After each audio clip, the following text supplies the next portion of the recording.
threats to Israel right now are immense.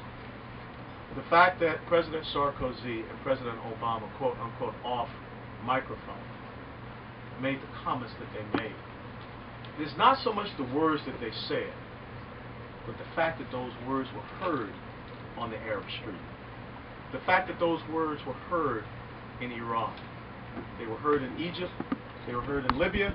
They were heard in the Gaza Strip. They were heard in southern Lebanon.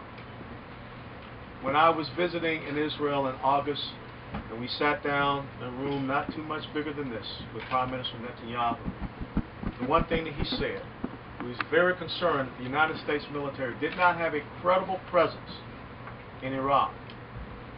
The signal that that was sent to Iran.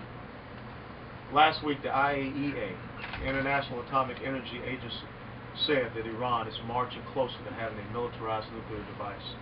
And if you understand the theocracy that governs Iran, you know exactly what they want to do with that military device.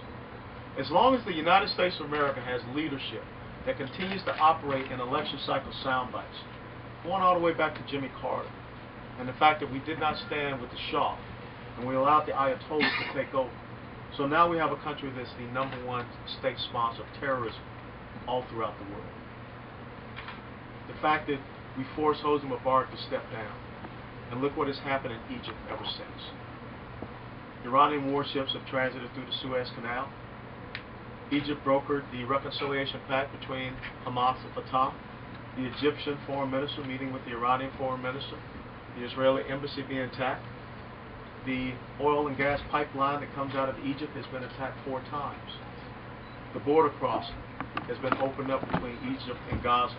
And while I was there in August, that was just a couple of days after the terrorist attack in Eilat.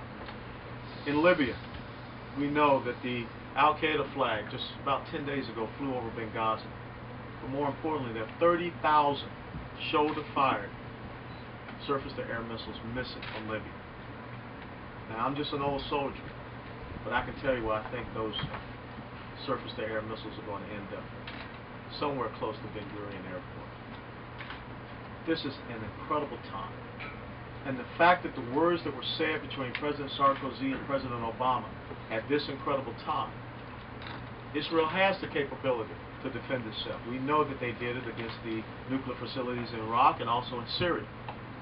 But the one thing Israel knew is that all they had to do was turn over and look across the Mediterranean, and they would see the gray holes with the stars and stripes flying above them on the way to provide the moral and material support. But right now, they don't know if that's going to happen. For me, standing up for Israel is not a political gimmick.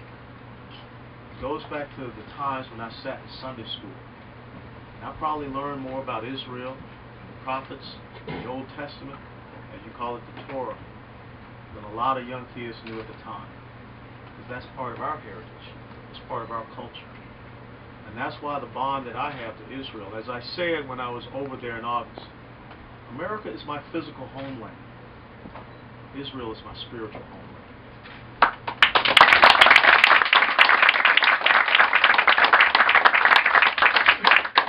So tonight, you honor me by allowing me to come here and share a meal with you.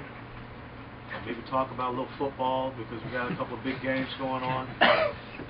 But you honor me in a way that touches me to my heart. But I want you all to know, for your children, for your grandchildren, I will not rest until their future and their legacy as Americans and their Jewish heritage is protected and secured for years and years to come. That is my commitment, my promise, and my covenant to each and every one of you. So,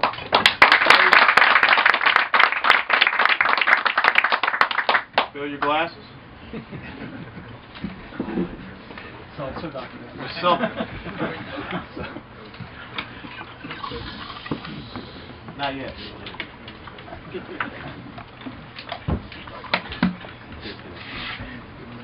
I want to propose a toast to the Judeo-Christian heritage that enabled the United States of America to be the greatest nation that the world has ever known, to the bonds that we have between America and Israel, and to the commitment that we shall not leave something less to subsequent generations than what was left to each and every one of us.